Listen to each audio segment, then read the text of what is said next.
Hello, young readers, and welcome to Storytime with me, your little darling narrator. I hope you enjoy this channel and that your imagination gets a good workout through the stories read here. Now, if you really enjoy this channel, then I'm inviting you to subscribe to this channel. If you like a story that's being read to you, I need you to do me a favor. I need you to smash that like button. Let me know you like a story. That lets me know to keep doing what I'm doing so you can get more stories like it. Okay?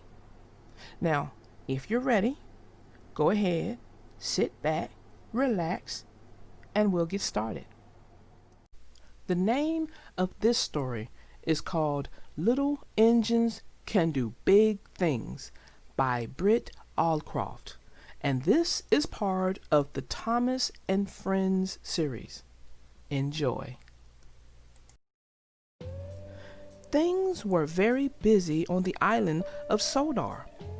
Sir Topham Hatt was away on vacation, and all the engines were doing their best to be really useful. But Thomas the Tank Engine did not feel useful at all. James teased Thomas for bumping into the buffers. Gordon scolded Thomas for being late. They made Thomas feel unimportant. Important is big, Gordon told Thomas, and we are big engines. You are small. Bossy sprockets, grumbled Thomas. I'll show them. Little engines can do big things, Thomas said to himself, especially when they have nice blue paint like me. But just then, Harold the helicopter flew by, making a cloud of dust. Thomas' nice blue paint got all dirty. Two nasty diesels made fun of Thomas. "Let's start laughing now," they said. And they did.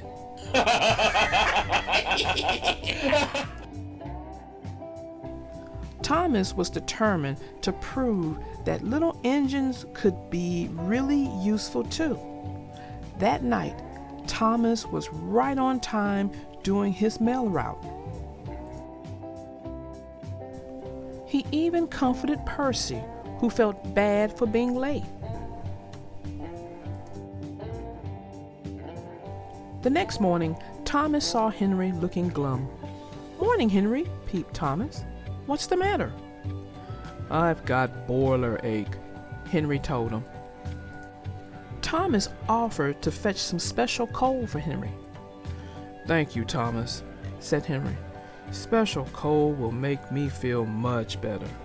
Thomas smiled and puffed away, feeling really useful indeed.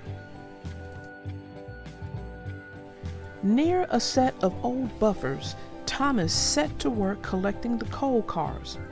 But the last car was not coupled properly.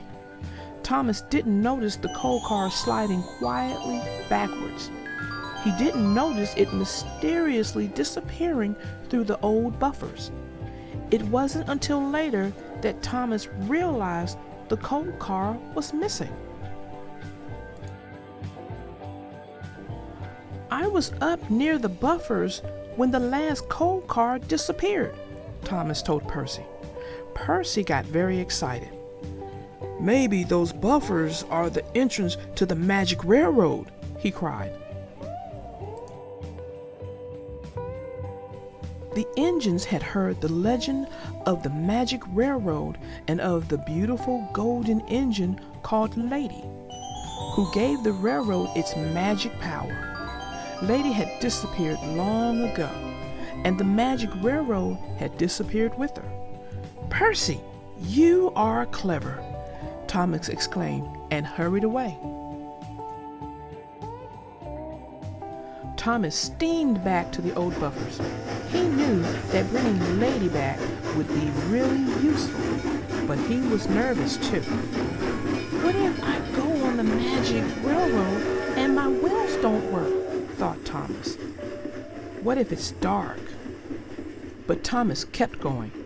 He reached the old buffers and passed right through. The magic railroad was dark and scary, but it was also beautiful. Thomas found the missing coal car. With the car coupled properly, he continued along the magic railroad. Thomas passed through another set of buffers and into a world he had never seen before. This was the other end of the magic railroad and the home of Lady, the golden engine. Lady had not run in many years, but with the help of the special coal from the island of Sodar, she was soon steaming again. As Lady moved along, her lovely, happy face was revealed once more. The rails became clear and golden, and beautiful shavings fell behind her and gathered between the tracks. The magic railroad was coming back to life. Thomas followed Lady back through the buffers. With a roar, the two little engines burst onto the island of Sodar. Hooray for Thomas! The engines cheered. Lady was back, and the magic railroad would run once again. You see, said Thomas, little engines can do big things.